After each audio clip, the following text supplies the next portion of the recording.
Hi, everybody. Welcome to another episode of YOUROAD. I am your co-host, Stacy. And I'm Christine. Here with us today, I have known Rachel since college when her and I went through Air Force Reserve Officer training course together. And currently, we're both serving in the military. And what I can tell you about Rachel is she's extremely ambitious and driven. I can't wait for you guys to hear her journey. Welcome to our show. Can you tell us a little bit more about yourself? Yeah, thanks for having me. So like Christine said, I am in the Air Force. I've been in for 7 years now, and I'm a nurse, and I specialize in labor and delivery, which is what I've done the entire 7 years. So, what else? Right now, I'm living in San Antonio, but I've actually been to 4 different bases, which is a lot in 7 years. Um, so yeah, I also own a business, a fitness coaching business. So I kind of do that as a hobby on the side. Obviously, the Air Force is full time. So um, that just is kind of on the side. In the past, I've done bodybuilding, which I'm not finished with that, but I'm just not currently doing it right now because I'm actually training for a marathon. And you can't really do both of those. When you said you were doing labor and delivery, like you kind of seem like that's something you may not or wish that you were doing something else, not just stuck in one place. I don't know, like just whenever you mentioned that, is that something that you feel like the military has kind of like put you in one spot and you can't really learn or grow in different positions or No, so I actually really love labor and delivery. But so in nursing, if you go through ROTC, you have to choose either med surge or labor and delivery. And so when I first started nursing, I really wanted to do neonatal nurse practitioner. And so I was like, okay, I'm just going to choose labor and delivery, and then that will put me on the path to do like NICU stuff. And I got into labor and delivery and I loved it so much. And I really don't like taking care of babies, which is what I found. Like, I love babies, but I don't like taking care of them in the hospital. So I just nixed the whole entire idea of being a neonatal nurse practitioner. I don't even want to be a nurse practitioner at all.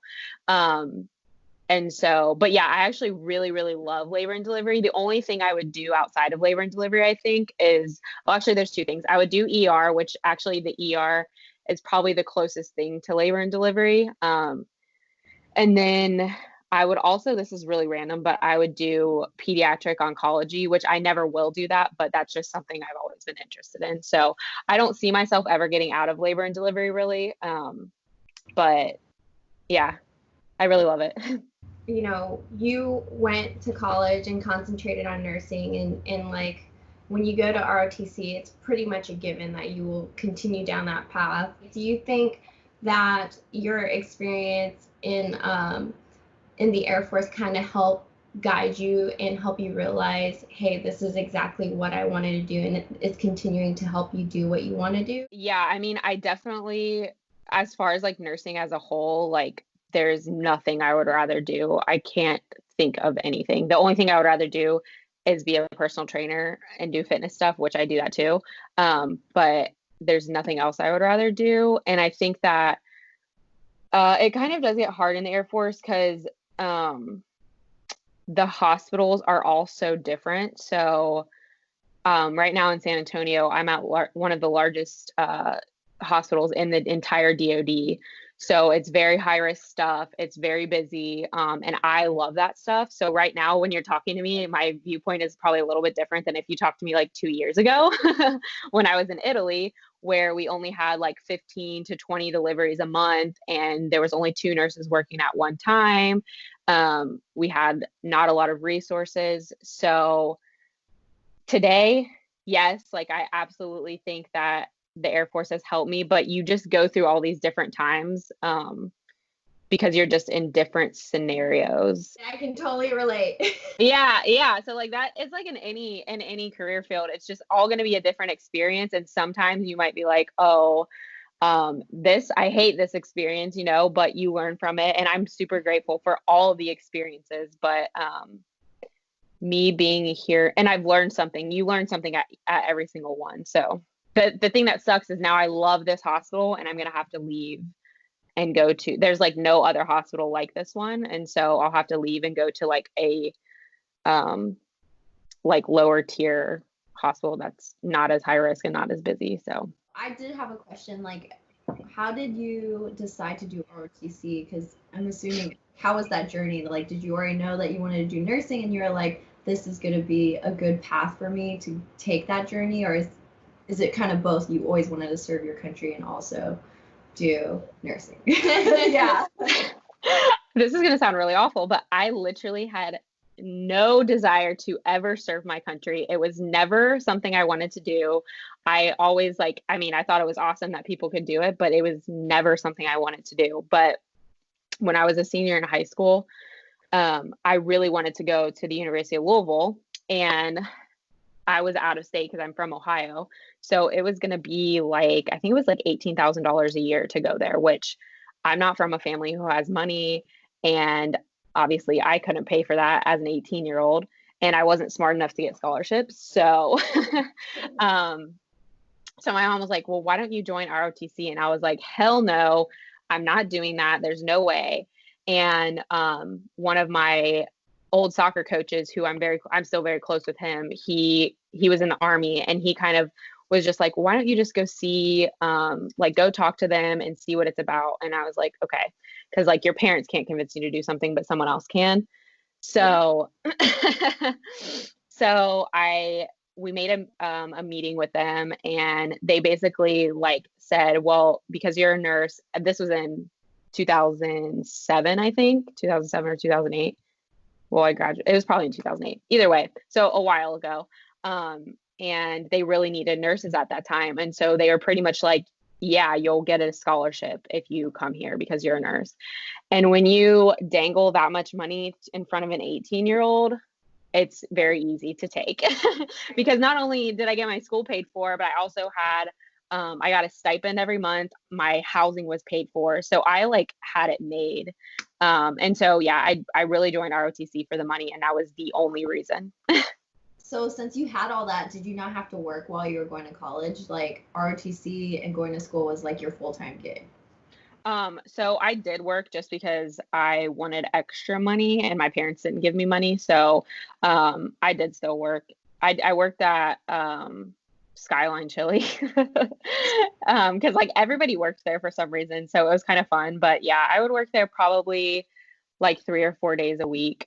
I don't know how I did all of it, honestly, but I know when I look back, especially on my last semester, I don't know how I did it. I was going to school full time. I had an internship and I had 2 other jobs. Yeah, it's like, it's crazy. And then you're like, and I probably slept like 3 hours a night because then you'd be studying and you're like, I don't know how I was alive. I think one of the things like being in the military, at least for myself, what I've realized is when you find something that you love, you truly throw yourself at it. And then, like you said, there's a bunch of high and lows. Every experience is different. Every base is different. All the people are different. You either can have a really great experience and then, or, you may land in a situation where it's really out of your control and then it's not as good of an experience. But like you said, you learn from everything. But with that, I think some of the struggle that I had was I identified with my job. Like that was who I was. So when things didn't go a certain way, I was like devastated. Like I'm like, why am I doing this? And I'm questioning it. Did you ever feel like that? Yes, and especially like for military, I think it's even worse, not worse, but it's just like magnified that you take it home because you kind of, the military is your entire life. Like you can't just leave work and then not care about anything. You can't leave work and not care about the people that you're leading. You can't leave work and just say, okay, we'll deal with this tomorrow. I mean, sometimes you can, but like it's just like it's your entire life. And so, and then as a nurse, you take even more home because you're dealing with people's lives and, things happen that aren't always that great. And so you do end up taking it home. So when I was actually in Italy, that was the worst experience that I've had in nursing, I would say, because like I said, we didn't have resources. We were the only inpatient unit, which means there wasn't like an ER or anything like that. So sometimes it would be just like 2 nurses, a tech, and the housekeepers in the hospital. And that is like, as a nurse, that's really, really scary because things can happen very fast. And if you don't have the resources, then people can die. So in that aspect, I thought to myself, like, why, like you said, why am I even doing this? Like, I could be working at a hospital that I chose. I could be working at a hospital that I feel very safe at. I could be not having to live overseas and go home to my family whenever I want to. And so that part of it, like, I definitely had those thoughts. And I pretty much had to decide, like, okay, you have to just do your best with what you have right now, because I couldn't change it. I actually got non-balled to Italy, and so I didn't have a choice to go there, and I was still in a contract, and so I couldn't say no. And so that, on top of that, that was almost made it worse in my head for a little bit, because I was like, I didn't choose this. You know, when you choose something, you're like, okay, well, if I chose this, I guess I gotta lay in the bed that I made. But I didn't choose it. So I really had to dig deep to get through that. And thankfully, everyone I worked with was so amazing. So that part of it really helped. And then obviously, like, living in Italy, you get to travel and stuff. So that helped too, that it was like a cool location to travel. It wasn't awesome living there because it was just like, it was very different, which doesn't make it bad, but in this case, it kind of was. But I just kept telling myself, like, you're never going to have this opportunity ever again. And so that helped me to not necessarily like just identify with my job, but actually say, like, okay, like, you're going to get to travel to all these places. And then I just took the experiences that I had as learning experiences. And so I think in those situations, you just have to really like step back and like look at the entire picture. Like, what was your outlet for that? Other than traveling, of course. Yeah. Still competing, like you're still competing in a bodybuilding show or training. Yeah. You did a lot of different things while you were in Italy. Yeah. So that was one of the things, was I was not going to when I found out in September of 2016 that I was going, and that I was going to be leaving in December of that same year. So I just had like 2 months. Well, I had planned on competing in June of that next year. And so I was determined to not let that affect that. And so I kept on that path of competing, and I did go back and compete in Vegas in 2017. So that was part of it. And I think actually at that time, I wasn't too upset by it because it was still very new. And so I didn't have all of the like anxiety and stuff because I was still so new there. So then once I was done competing, I had stopped traveling for a little bit because it's really hard to compete and travel. So I had stopped traveling. And so when I was done with that show in June, or actually I think it was in July, I went and traveled a lot. And then once I was done, that was probably really when the anxiety started to set in. So one thing I do, I mean, I still do this, but I did it. Then I like went back to mental health because I didn't know how to cope. I was having a really hard time. I'm not the kind of person that like starts drinking to cope, but like in Italy, it's really easy to drink. It's the culture. Yeah, exactly. But I knew, like, I had been to mental health way before that. So I kind of knew, like, okay, this is what I need to do. I just need a little bit of assistance figuring out how to, like, cope with all of this stuff. So I did that, and that, like, I will swear by mental health forever. And sometimes I wasn't able to cope very well. And, like, I remember days where I was, like, crying at work. And so they weren't always, like, it wasn't always perfect, but I just had to find things that I enjoyed and was able to look forward to. So like my trips, I would just always look forward to those. And then, I would talk to people and tell people like how I was feeling. If obviously not everybody, but just like certain people.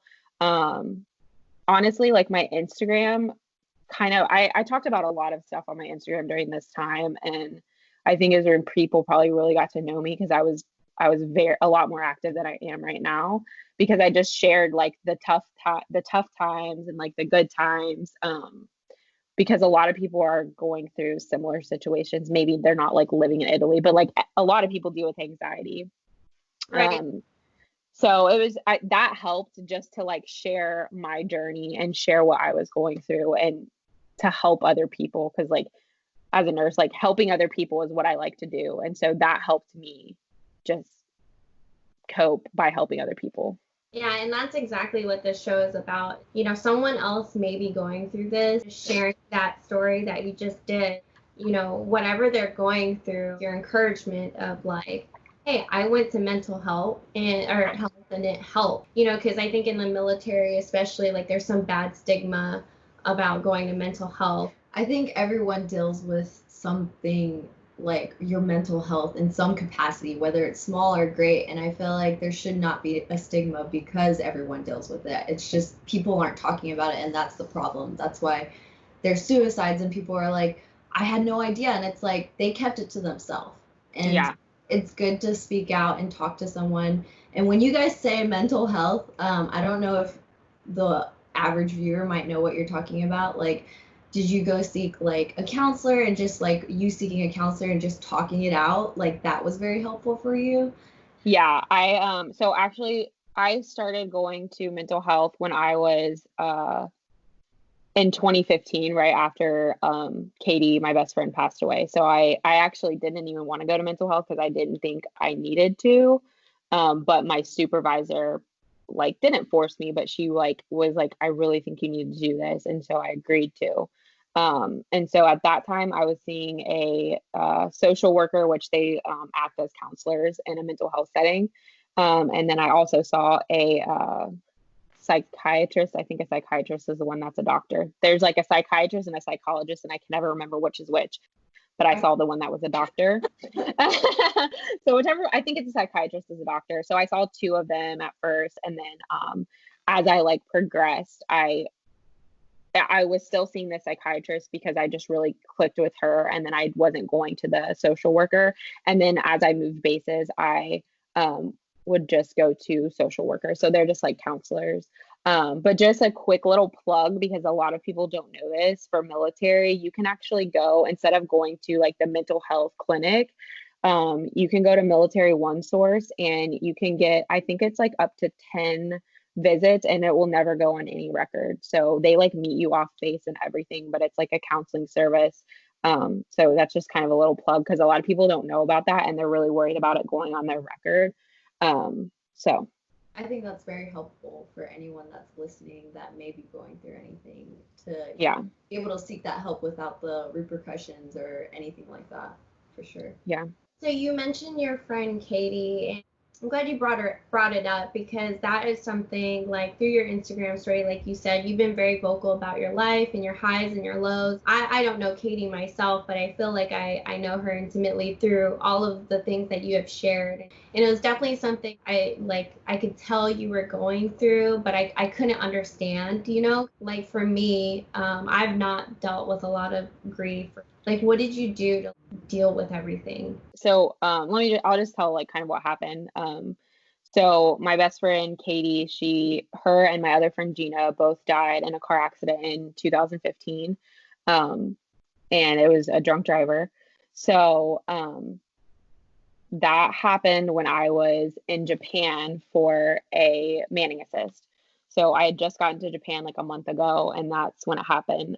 So I was able to go back to the States for, I think I went for 10 days, but I wasn't able to go to like the memorial or the funeral. So I never got to go to that stuff because I had to go back to Japan. So when I got back to Japan, I pretty much like put everything like in my back pocket. Obviously, you can't just put that in your back pocket completely because it's still there. and it still happened, and it was really, really hard, but I didn't deal with it because I didn't have the capacity to deal with it in a situation where I didn't have like my usual friends. I was in um, a different place. I was like living in a hotel, so it was just all these things that I was like not ready to deal with it in that setting. Now there was amazing people in Japan that like helped me through, the surface level stuff that I was going through. I mean, I still like cried almost every day, but I just didn't deal with it. So when I got back in September, I still really wasn't dealing with it because I was just like, you don't really know how to deal with grief. Like you don't. It's just like, it's there. And when I got back, I was crying a lot more. And this was in the time that my supervisor eventually told me, like, you really need to go see mental health, because I was like crying at work. I really didn't know how I was going to like live my life without Katie, because she was in California, which is where I was living. And so I came back, I left her there, and then I came back and she wasn't there. So that part was really difficult. And, if you haven't lost somebody, you don't know how to cope with stuff like that. Like, right. People, like I've lost people before, but I've never, and where I've cried, but I've never lost someone that I literally talked to every single day, or that was like so influential in my life. Or, I would like go stay at her house when her husband was deployed. Like we were just so close. And so I never had that kind of loss before. So once I started seeing mental health, it was almost kind of like I started to just live my life like literally hour by hour at first. It'd be like, okay, let's just get through this hour. What can you do in this hour? And some days it was like, if I put clothes on and wasn't in my bed all day, that would be a win for that day. So it was really just starting to take baby steps to be normal again, I guess, and be able to, I mean, I was still going to work, which was good. But it wasn't, like I said, I would be like crying at work. From the surface level, you wouldn't have known that there was, other than like your leadership, thank goodness, like your supervisor noticing like, hey, there's been a change in you, and recognize, hey, like maybe you should get help, which is amazing in itself. You're very multifaceted and driven. You're still working out and training for, competitions and getting your master's degree, continuing to do all of these things. From the surface level, it's like, oh, this girl has everything together and she's getting all this done.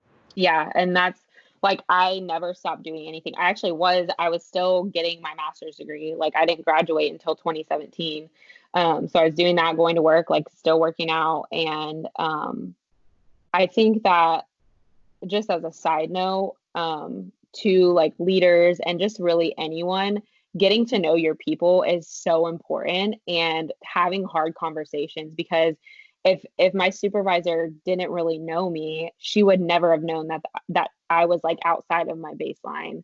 And if she didn't have that like, I can't imagine how hard it was for her to be like, you really need to go see someone. And like, to this day, I still tell her, like, you really saved my life, because there were times that I was like, I don't know how I can go on with this. And even after I started seeing mental health, they had given me Xanax just to help with anxiety, and I would just take it every once in a while. I wasn't taking it every day or anything, but there was one time that I was just like, if I just take this whole bottle, like I won't have to deal with this anymore, and that, thinking about that, it's like really hard to like, wow, that's how I was.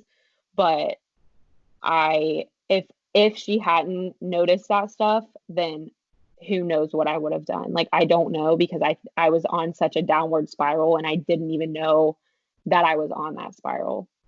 Yeah. So I think it's just important for people to really like get to know their people as much as they can, because otherwise you might not notice because it's so easy to just, I think the military too is really good at just keep going on. Like, let's just keep going on, keep going on. Like, just go do your job, like, and like put the stuff to the side. But then you go home and then what? I want to piggyback off of what you said, like of leaders recognizing that. I think also like family members, like that could extend to family members or like or friends even. See like anyone going through like struggles or challenges and like they seem out of place or not handling things, maybe try to have that hard conversation with them. It might not be the best going into it, but like would you rather have a hard conversation or would you want to lose someone that you love and care?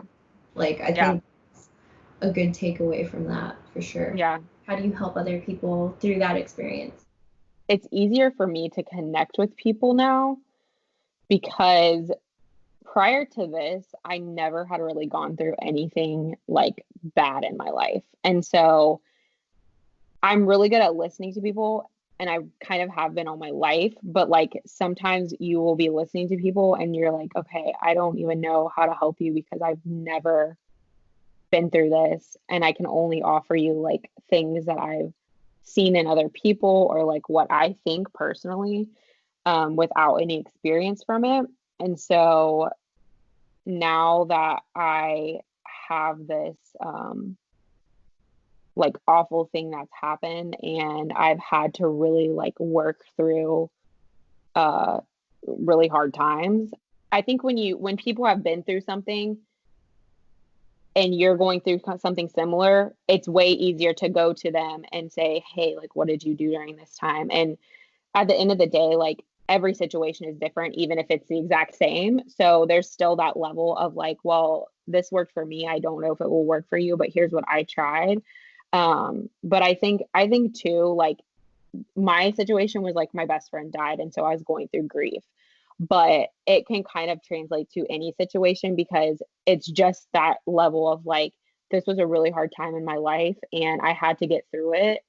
And in my mind, that whole entire time, it was like, no, even though I never really lost hope, even though it seemed like I was never going to be better, I knew like, okay, I'm not going to let this win, I guess. And I want to be a better person because of this. I don't want, like, Katie would never want me to be, a worse person from this. And so that was just kind of my mindset was like, you have to get out of this and you have to be a better person from this because I can't bring Katie back. Like that is, you can't do that. So I had to either make myself better or maybe be worse. I don't know. Who knows what would happen if I would have gone the other way. But what continued to drive you? Because I mean, here you are. You're still in the Air Force. You're enjoying your job. You have a business, which we'll get into in a little bit. Like, what drove you to continue and press on? I think really what really drives me is just like helping people and being successful. Those two things are, I guess, what drives almost everything. Yeah, I really want to make a difference in the world. And so helping people and then like my success from that kind of stuff is just, I guess, what makes me continue. And like still, I forever in my entire life, I will want to make Katie proud. And I want like my family to be proud of me. I like live kind of my life as like, okay, what if I died tomorrow? Because like I've had a situation where someone did die tomorrow, what if I died tomorrow? Like, are people going to be really happy that they knew me? Or is it just going to be like, oh, okay, man, that really sucks. But like, we're going to like move on with our life. Like Katie was the kind of person that like, I'm living for her and I'm not the only person. Like there are so many people that like live for Katie because she just had that much impact on people. So you mentioned business. What is your business? I'm kind of curious.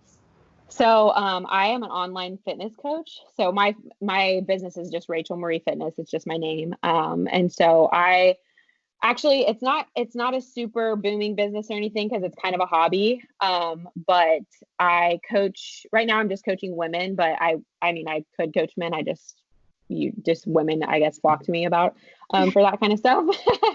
And that's what I've coached since I've done this. So it's kind of like my specialty, I guess.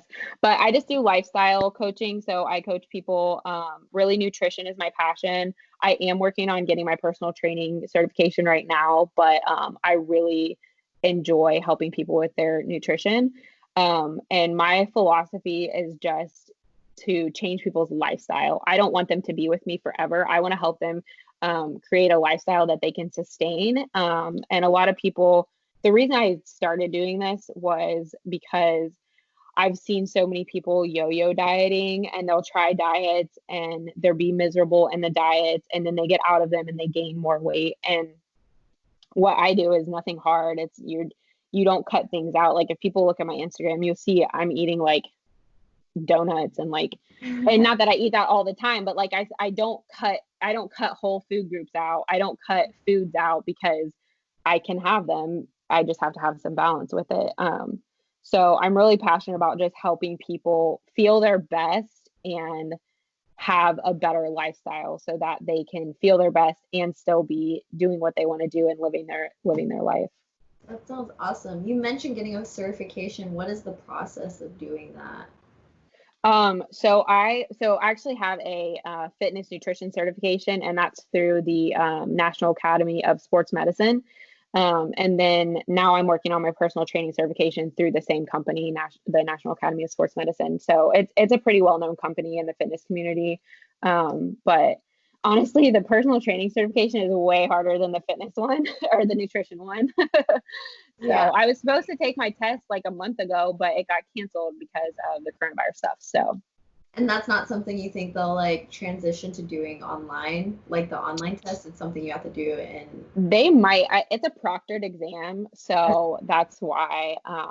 So I don't know what they're gonna do, but it's okay because I've been procrastinating. Like I said, my passion is nutrition, but they kind of go together. So I just felt like it was the right thing to do. So I'm never gonna do like in-person training or anything like that. But I just felt like it was the right thing to have a credential to be writing workout plans for people. So. Okay, so that what your goal would be is to like write out plans for them, like workout plans. Okay. Yeah. So you mentioned coronavirus. You're a nurse and you have a business. How have both been impacted by this? This is something that we've been discussing on all our podcasts, and it's an interesting take of what everybody is going through for sure. Yeah. On the front line. So.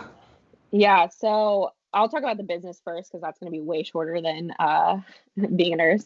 But because I actually don't market my business at all right now, I just get people through word of mouth. And that's only because because I have a full-time job, I can't just take like a crazy amount of clients. So I just wait for people and that's fine. I don't need, it's not like I need money from that business right now. So, and I really just want people that really want to change their life and are willing to like invest in that. So it hasn't impacted that at all because I don't market my business. But none of my clients have quit because of the coronavirus, but I don't know. I mean, I know money's tight for some people right now, so that definitely could have affected that. But and then as far as being a nurse, so I am labor and delivery. I'm in Texas right now, so we actually don't have a crazy amount of cases. I don't know how many we've had in my hospital personally, but at any given time, I don't think we've had more than 5. Last time I checked, we just had 1 in the hospital. But and I haven't seen any personally like on labor and delivery. But I will say that labor and delivery is probably the busiest place in the hospital and like generally in the hospitals right now. That's not talking about like New York and the very heavily infected areas, but because with labor and delivery, so our babies aren't stopping. we don't have like that many elective procedures, and if they are elective, they're not really. So like say an elective C-section, well, yeah, it's elective, but like at the end of the day, they have to deliver their baby one way or another, so they're going to be in. So we're not slowing down in that regard. We also are one of the only units that allow visitors. So labor and delivery, the NICU, and then the peds units allow visitors right now, and only one visitor, but still that's like another person. So we're probably like the most exposed except for the coronavirus units, because we just are seeing so many people all the time, and it just hasn't stopped. But as far as like so yeah, we're not taking care of coronavirus patients, but it has been very mentally exhausting. Things change so much, like especially at first, things were changing by the hour. Like literally somebody would come in and say one thing, and then an hour later they would come back and say, well, actually, no, this is what we're doing. So it was just so many changes. And then now they're still changing, like every 3 days, we probably get updates of new things. So when I go to work, I'm just like, okay, what changed now? And sometimes you just figure things out as you go. Like but I'm just laughing because like this sounds like my life, which is like not relevant to like what's going on right now and what you're speaking about, but like that happens to me every studio I go to. I'm like, what's different now? And then people like telling me different things like all the time. What has the like procedures have changed? Like, are you guys being more protective of yourselves? And like you said it's like a little more stressful because of the virus. Is it because you have to like calm your patients down more, or like reassure them and their spouse and stuff like that? yeah. So as far as like the processes that are changing, so like one example is we have 2 ORs on our floor for C-sections, and so we've changed where we're even doing our C-sections because we keep one open for a coronavirus patient, and then our second one has to be open for an emergency. And so now we're going downstairs for our scheduled C-sections to like the complete separate OR. So that's just like one thing that changed in the past week. As far as our protection, we have to wear a mask all day, every day, just a regular surgical mask, and we just get that one mask for the day, which they're single-use masks. So we're definitely, we're not anywhere close to where some of the other hospitals are. Like I feel blessed that we get one mask a day, but still, that's not how it's supposed to be used. And then with any patient who comes to our unit with symptoms or is positive, has tested positive, we have to like gown up, wear a hat, which I'm wearing a hat all day anyways, because I just would rather be more protected if I can. And then we have to wear N95 and then gloves and shoe covers. So any of that stuff happens. So we do like coronavirus drills now because we have to actually go through a checklist every time we put all of that stuff on. So it has to be you, the person going into the room, and then a buddy, and they go through the checklist. You have to take your temperature every time you go into the room. So it takes like 4 to 5 minutes to do everything before you even walk in the room. And so luckily I haven't had a patient, but we are like running drills just so that we're ready for that. And in our drills, we reuse the gowns because we don't have enough of those. I don't know. It's stressful too, because I feel really sad for the moms because they're not having the birth experience that they wanted. And I can't imagine, nonverbal communication is such a big thing in nursing, and I can't imagine, you can't see when you're smiling under a mask. So I walk into a room, I have a mask on, like, yeah, I'm talking to the patient, but like, I can't really give a lot of nonverbal communication with, my like smiling or whatever. So that's hard too.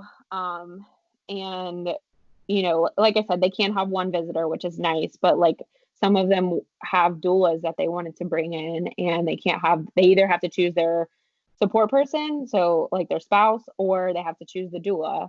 And most of them are going to choose the spouse. So yeah, they're not going to get that doula. Or if they wanted like their moms in there, or any family, like they can't have that now. So I really feel for them, and all we can do is just do our best to make it still a great experience for them, because we can't, for the safety of everyone, we just can't have so many people coming through.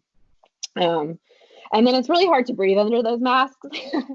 So just like walking around all day, like I will take it off just to take like a breather. But I mean, sometimes you're in rooms for a really long time and it gets hot, and you can't breathe, and it's just a lot. So I will say I went to Sam's. Like I was just wearing a mask. I was actually wearing two masks. And Christine messaged me and she was like, "Oh, the governor just started shutting everything down." And this happened while I was there, and I could just tell like everyone was going crazy. And I was like, "I'm hot. I've been wearing this mask for a long time. I can't breathe. I have two masks on." And then like even after I was done with that, I was probably in there for probably longer than an hour because I was like, I'm just. They were like, "Since you're out there, just get as much things that we might need." And then whenever I left and taking the mask off, I was like, this, I don't know how everybody's doing it. Like the nurses and everybody in the front lines, like I can't imagine. yeah, I mean, I'm gonna be very honest, like I feel super blessed that I still have a job. Like Yeah. it's kind of been a saving grace for me to like get out of the house. I can't imagine being in the house for this long. So like I feel for everyone who's doing that, but I feel super blessed to have a job still. I feel really blessed that we're not at a hospital that is inundated with patients. I actually was supposed to go somewhere. They were like getting us ready to deploy to one of the probably New York or LA where the Mercy and the Comfort are. And so I was like I'm a labor and delivery nurse. I don't even take care of male patients. So and then on top of that, like I haven't done, med surge or ER or ICU stuff either ever or since nursing school. So I was like, I literally pulled one of the respiratory therapists and I was like, hey, can you teach me like basics of a ventilator?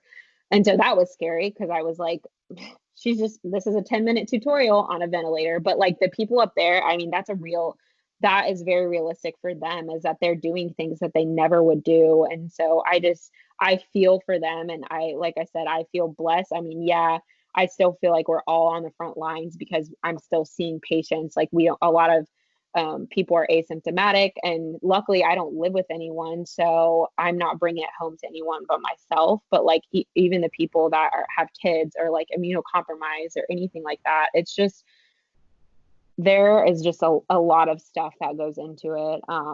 And the people that are working in the hospitals that are super saturated, like I can't imagine being in their position, but they have done as best of job that they can. And I just keep praying for them because they're going to have some PTSD after this, I'm sure of it.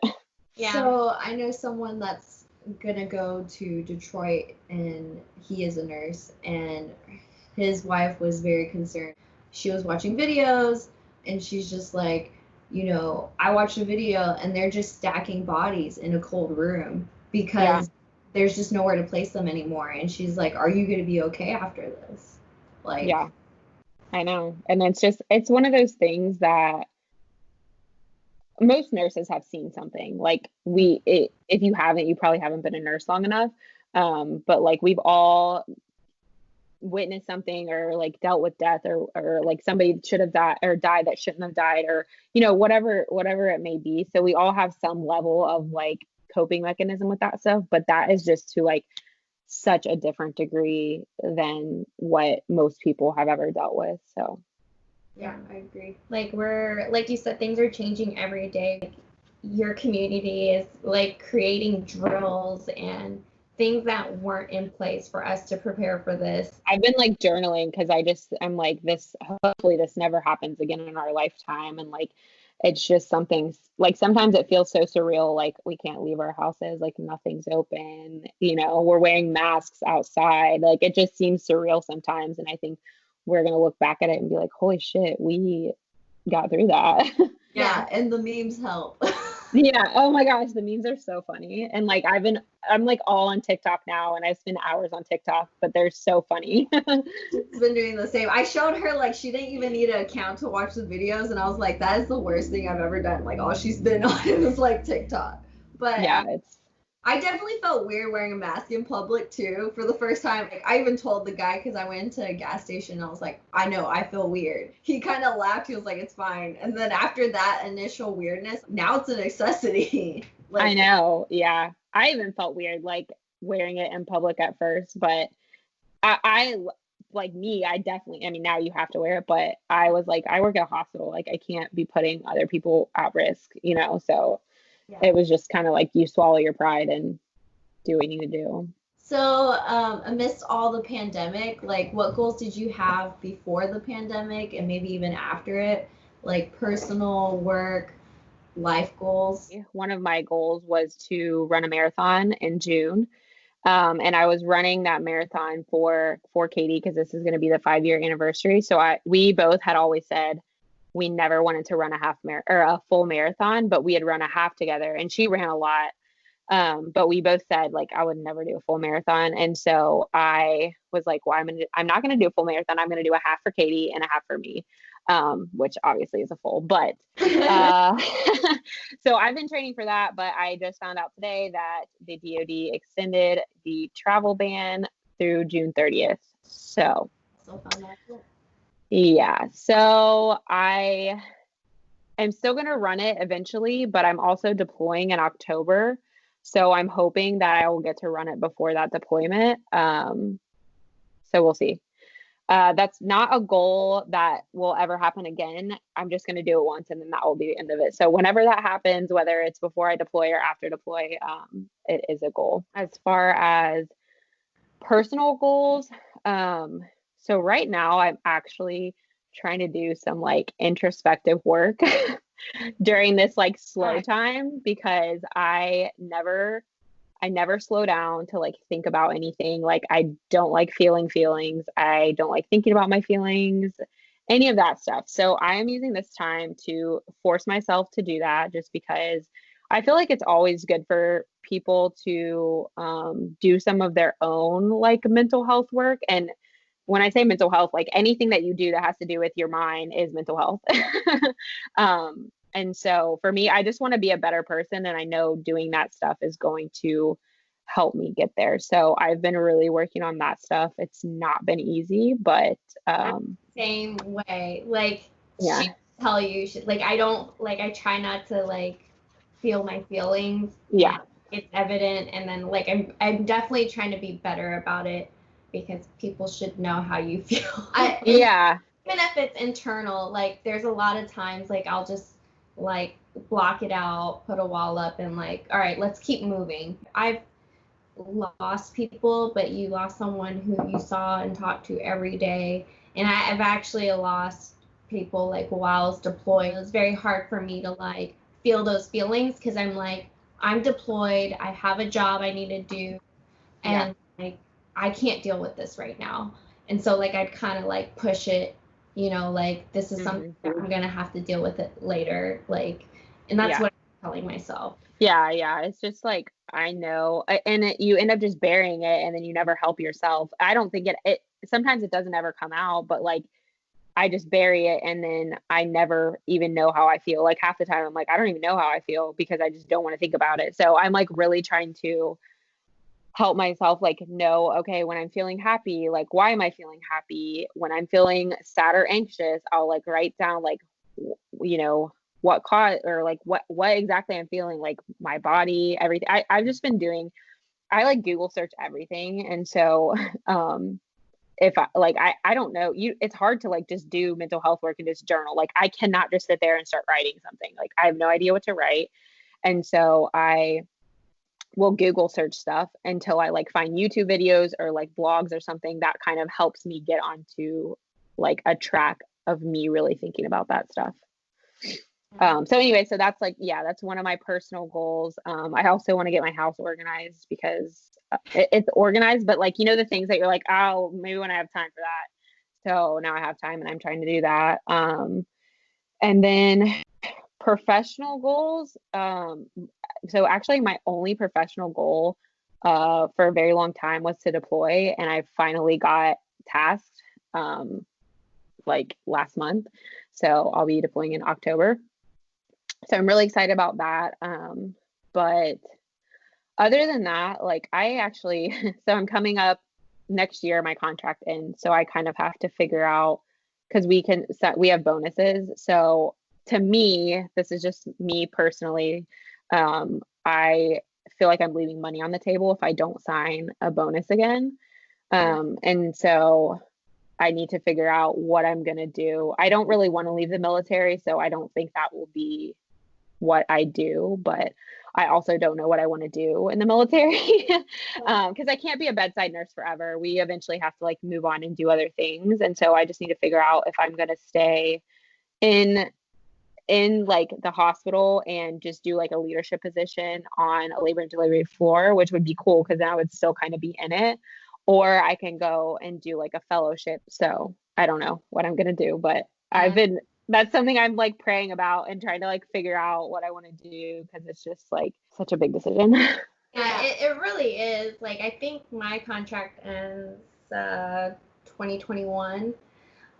So these are definitely thoughts like, my husband and I talk about. I at least have someone else to consider and someone to like kind of throw these ideas out there and stuff.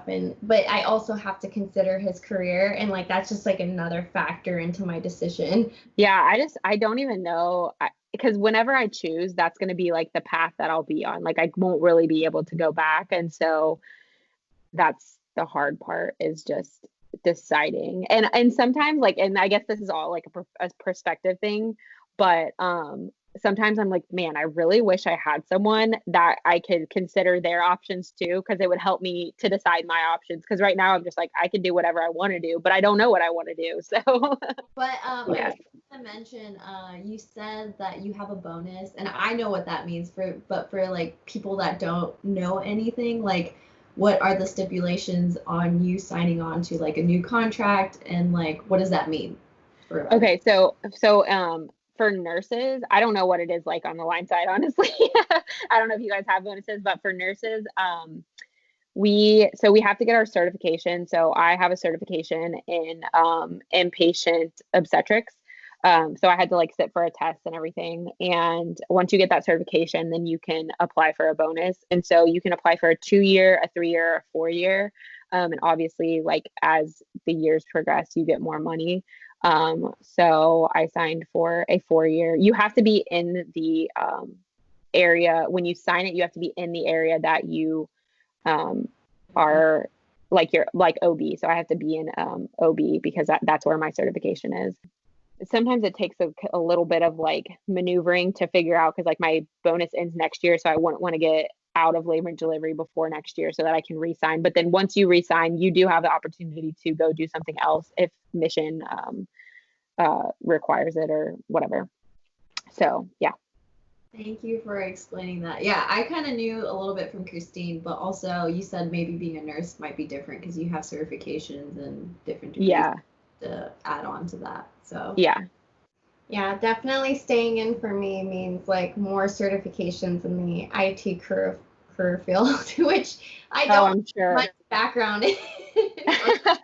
That stuff kind of sucks in the military because they're like, well, you should do this. I think that you can do what you want to do because if you're doing something that you have no passion behind, then you're not even going to be successful in it anyways.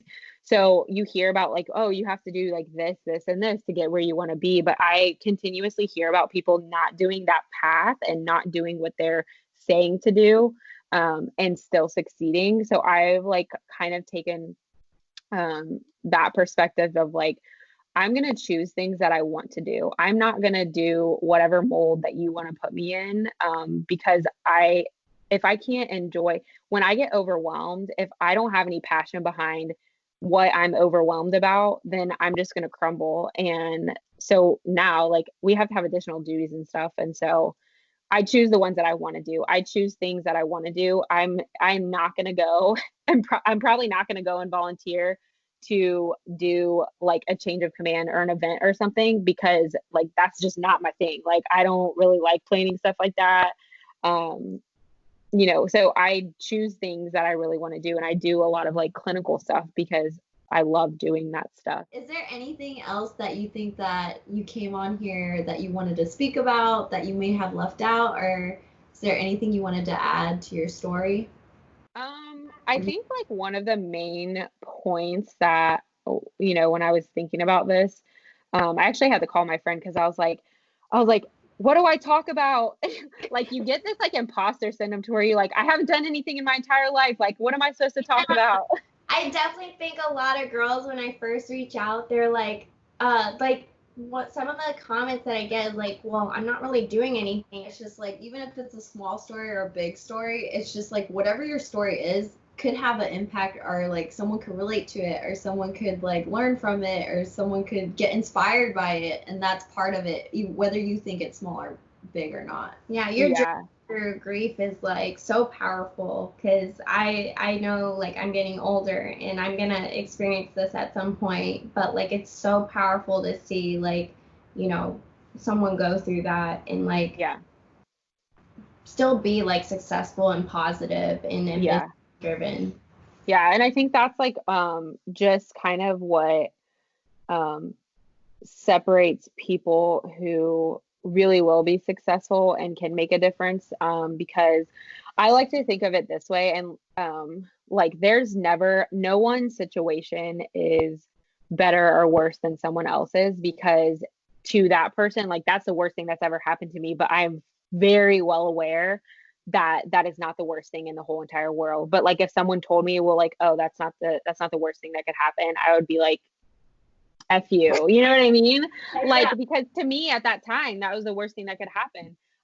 But I think the message is, in any situation, you have two options. Your option is to learn from that situation and be a better person, or to not learn from it and just be the same or worse. And so you can literally take that with any situation. Like if my arm got cut off tomorrow, I could be like, well, my life really sucks. Now I'm definitely never going to get married. I'm never going to do this. I'm not going to be able to be in the Air Force. I can't be a nurse. You know what I mean? Or I could be like, well, this is what it is. And yeah, I can still do things to make a difference, you know? And so just with any situation, I think, because everyone's going to go through something. And so you just have to really change your mindset. That's kind of how I live my life with everything, is just my mindset. Like your mind is the most powerful tool that you have. Even like something stupid like running, I'll be like, I will tell if I start telling myself I'm dying and this is hard, then it's going to be hard. If I start telling myself, no, this is easy, I'm going to be able to get through it a lot better.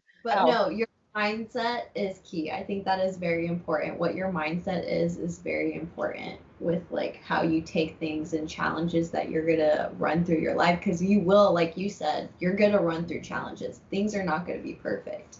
Yeah. Yeah, and I think the other thing too is that to just know that, yeah, you're going to, like, understanding that you're going to have obstacles, and understanding that everything isn't going to go exactly how you planned it. So like I when I wanted to be a nurse, like I knew that my goal was to be a nurse and I was going to get to that goal. But after that, I did not ever imagine that being an Air Force nurse was part of my goal. And so then that happened. And then once I joined, I was like, I'm just going to do this for 4 years and then get out. And now I'm on my seventh year. So, and then like, obviously, who plans to have their best friend die in a car accident? Nobody, you know. I never planned to be a bodybuilder, but there I was. I never planned to run a marathon. So it's just like things, whether they're good things or bad things, you just have to kind of not plan for them to happen, but like realize that they're going to. And you can either decide to let that wreck you or let it continue to your goal. Or sometimes your goals might even change, and that's okay too. So there's three questions we like to ask at the very end. One of them, our first question is, if you could talk to your past self, what would you say? Um, What I advice would would you give? I would just tell myself to live more in the moment and also write things down. Those are really the only two things, because I would never change. I wouldn't change anything, because everything that has happened or I've done has led me to here. But I definitely would live in the moment more, because I find myself realizing that I haven't done that as much as I should have. And then writing things down just to remember stuff and remember how I felt during times and whatever. Since you've been on our show now and you know what we're about, like who else can you see like come on our show and share their story with us and for everyone to hear? So I was thinking about this, and I'm sure I could think of like a million people, but four people came to mind like right away. And two of them are nurses that I work with in the Air Force. Um, and they both have completely different paths. One was like enlisted previously. She went to Iraq. she's gonna kill me for saying this when she hears this, but like she has a Bronze Star, and I just found out like a year, not even a year ago, and I'm like just so enamored. And I've known her for literally since I've been in the Air Force, and I just found this out because of the stuff that she's done. Like it's just so crazy. So she's an awesome person. And then the other one, she just has had this path that is not your typical path, but it's just shows like her perseverance and just doing what she wanted to do versus what, you know, was the path that she was supposed to do. So those two people, Jasmine Nurse and then Gloria Rackin, those are my two friends. There are two people, so I'm affiliated with First Form, and two of the people in that company and that are affiliated with them are so awesome, but there are two people that I know specifically of part of their journey that they just have really like defied odds and have become just amazing people. So Brian Lagunas is one of them, and then Jared Bond. So those are just two awesome people, and all of those people have awesome stories, and I would literally love to listen to them on a podcast. And that's what we want. Like, we love hearing like the word of mouth. Like, I've heard their journey. Like, you know, I want to hear them on a podcast. Like, it's Others gonna should hear their impact story. it's gonna impact other lives, and like people should hear these things, and that's exactly why we reached out to you. Because we definitely feel like you have something to share and something to say, and makes me so happy. Of course. The last one is more of a fun question, and it, you know, travel is at the heart of like what we love and what we which is why we called it Your Road Co, like your journey, but the fun side of it is like your favorite trip that you have taken. So as you guys know, I've been to like a lot of freaking places. And so I have different reasons for loving every different trip or whatever.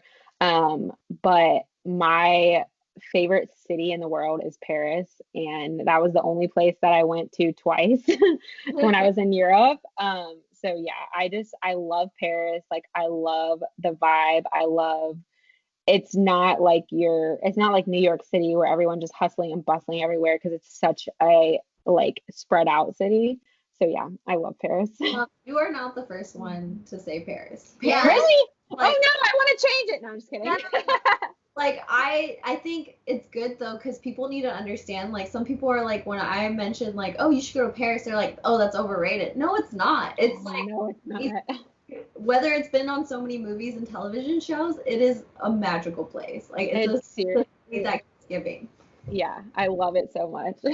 Well, if anything, it gives our audience that like push to go, hey, if there's a place you need to go, like check out Paris. Oh, like, I will say too that I learned in Paris, I don't know if you learned this, because when we went, my sister and I went together, and I was like in my early 20s, and they asked me how old I was to go on certain like sighting and different like different places or attractions, and they're like, how old are you? And I was probably like 22 or 23, and they're like, oh, you could go for free. And I was like, what? Okay, if you travel when you're younger in certain European countries, you could go to those attractions for free. And if you think about it, because like they have that like off year whenever they just travel before they even go to college. And hey, like how come no one told us, like, States? I would have been gone. Like I would. Right. That's so cool. Yeah, I went in 2017 and in 2018, so I was like older. So the last and final piece is give us your plug. Tell us how people can connect with you. What can we be looking out for? What is your plug? How can people find you? So the best place to find me is Instagram. That's where I am most active, and my Instagram is donuts, like DONUTS _ dumbbells 1.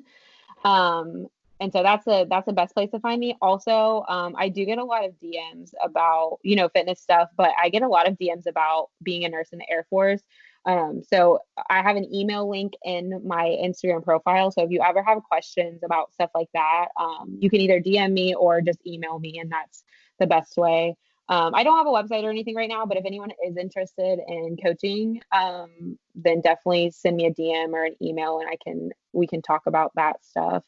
And then I am on TikTok, which I don't even know my TikTok name, but I sent it and I sent an email to you guys. So maybe you can just like link that, but not that I do much on TikTok, but We'll link everything you say below. So okay. Yeah. But the best way to find me is through Instagram. Perfect. Sounds great. Well, thank you for being on the show with us. And Thanks for having me. Yeah, I appreciate it. Like this has been great. Thank you for taking your time.